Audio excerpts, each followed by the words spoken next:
ಇನ್ನು ಪಹಲ್ಗಾಮ್ ವಿಚಾರದಲ್ಲಿ ರಾಜ್ಯದಲ್ಲಿ ರಾಜಕೀಯ ಜಟಾಪಟಿ ಕೂಡ ಜೋರಾಗ್ತಾ ಇದೆ. ಯುದ್ಧ ಬೇಡ ಅಂತ ಹೇಳಿದಂತ ಸಿಎಂ ಹೇಳಿಕೆಗೆ ಬಿಜೆಪಿಯವರು ತಿರುಗೇಟು ಕೊಟ್ಟರು. ಅದಾದ್ಮೇಲೆ ಮತ್ತೆ ಇವತ್ತು ಸಿಎಂ ಮಾತನಾಡಬೇಕಾದ್ರೆ ಕಪ್ಪು ಬಾವುಟ ಪ್ರದರ್ಶನ ಇಂಥದ್ದೆಲ್ಲ ಕಂಡು ಬಂತು. ಹಾಗಾದ್ರೆ ರಾಜ್ಯದಲ್ಲಿ ಪಹಲ್ಗಾಮ್ ವಿಚಾರವಾಗಿ ರಾಜಕೀಯ ಜಟಾಪಟಿ ಹೇಗೆ ನಡೀತಾ ಇದೆ ಬನ್ನಿ ನೋಡೋಣ.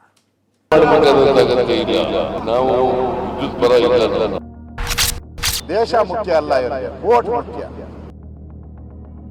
ನಿಮ್ಮ ವೈಫಲ್ಯವನ್ನು ಮುಚ್ಚಿಕೊಳ್ಳಿಕ್ಕೋಸ್ಕರವಾಗಿ ನನ್ನ ಮೇಲೆ ಗೂಬೆ ಕುಳಿಸ್ತಕ್ಕಂಥ ಪ್ರಯತ್ನ ಅಮಿತ್ ಶಾ ಅವರ ವಿಫಲತೆ ಅಲ್ವಾ? ಅವಿವೇಕತನದ ಹೇಳಿಕೆಯನ್ನು ಬಿಟ್ಟು ಉಗ್ರರ ದಾಳಿ ವಿಚಾರದಲ್ಲಿ ರಾಜಕೀಯ ಜಟಾಪಟಿ. ಮೋದಿ ಅಮಿತ್ ಶಾ ವೈಫಲ್ಯ ಎಂದ ಸಿದ್ದರಾಮಯ್ಯ.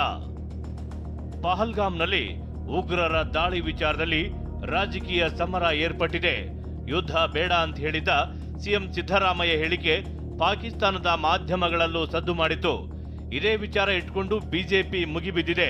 ಆದ್ರೆ ಈಗ ಮತ್ತೆ ತಮ್ಮ ಹೇಳಿಕೆಯನ್ನ ಸಿಎಂ ಸಮರ್ಥಿಸಿಕೊಂಡಿದ್ದಾರೆ. ಬೆಲೆ ಏರಿಕೆ ಖಂಡಿಸಿ ಕೇಂದ್ರದ ವಿರುದ್ಧ ಬೆಳಗಾವಿಯಲ್ಲಿ ಕಾಂಗ್ರೆಸ್ ಸಮಾವೇಶದಲ್ಲಿ ಮಾತನಾಡಿದ ಸಿಎಂ ಉಗ್ರರ ದಾಳಿಯಿಂದ 26 ಜನ ಸಾವನ್ನಪ್ಪಿದ್ದಾರೆ. ಇದಕ್ಕೆ ಕೇಂದ್ರದ ವೈಫಲ್ಯವೇ ಕಾರಣ ಅಂತ ಗುಡುಗಿದ್ದಾರೆ. ನರೇಂದ್ರ ಮೋದಿ ಅವರ ಪ್ರತಿ ಅಲ್ಲ, ಅಮಿತ್ ಶಾ ಅವರ ವಿಫಲತೆ ಅಲ್ವಾ? ಇದನ್ನು ಕೇಳಿದ್ರೆ ಅದನ್ನು ಮುಚ್ಚಿಕೊಳ್ಳಿಕ್ಕೋಸ್ಕರವಾಗಿ ಸಿದ್ದರಾಮಯ್ಯನವರು ಯುದ್ಧ ಬೇಡ ಅಂತಂದ್ರು ಪಾಕಿಸ್ತಾನದವ್ರ ಪರವಾಗಿ ಅಂತ ಅಪಪ್ರಚಾರ ಮಾಡಿಸ್ತೀರಾ?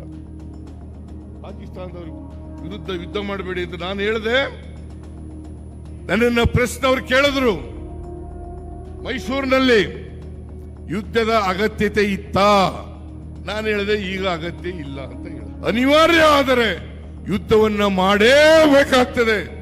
ದೇಶದ ಅಖಂಡತೆಗೆ, ಸಾರ್ವಭೌಮತೆಗೆ, ದೇಶವನ್ನು ರಕ್ಷಣೆ ಮಾಡ್ತಕ್ಕಂಥ ಸಮಯ ಬಂದ್ರೆ ಯುದ್ಧಕ್ಕೆ ನಾವು ಸದಾ ಸಿದ್ಧರಿದ್ದೇವೆ.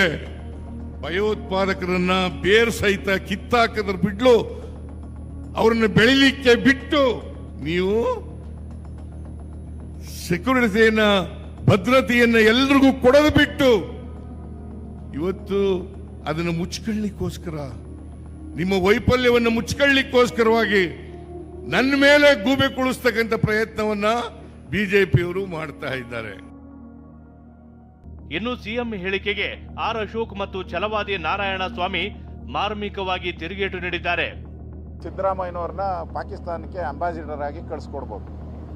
ಯಾಕಂದ್ರೆ ಇವ್ರು ಹೋದ್ರೆ ಸೇಫು. ವಾಪಸ್ ಇವ್ರನ್ನ ರಥದಲ್ಲಿ ಮೆರವಣಿಗೆ ಮಾಡಿಕೊಂಡು, ಚಿನ್ನದ ರಥದಲ್ಲಿ ಮೆರವಣಿಗೆ ಮಾಡಿ ಅಲ್ಲಿ ಖರ್ಜೂರ ಕೊಟ್ಟು ಅವ್ರಿಗೆ ಮಾತುಕತೆ ಕರೆದು, ಅದ್ಯಾವುದೋ ಶಾಯಿನ್ ಏನೋ ಇದೆಯಲ್ಲ ಅವಾರ್ಡು ನಾವು ಇಲ್ಲಿ ಕೊಡ್ತಿರಲ್ಲ, ಏನೋ ಭಾರತ ರತ್ನ, ಕರ್ನಾಟಕ ರತ್ನ ಎಲ್ಲ ಕೊಡ್ತೀರ, ಅವೆಲ್ಲ ಕೊಟ್ಟು ಕಳಿಸ್ತಾರೆ ಅನ್ಸ್ತದೆ. ಅಲ್ಲಿ ಚುನಾವಣೆ ಹತ್ರ ಬಂದಿರಬೇಕು.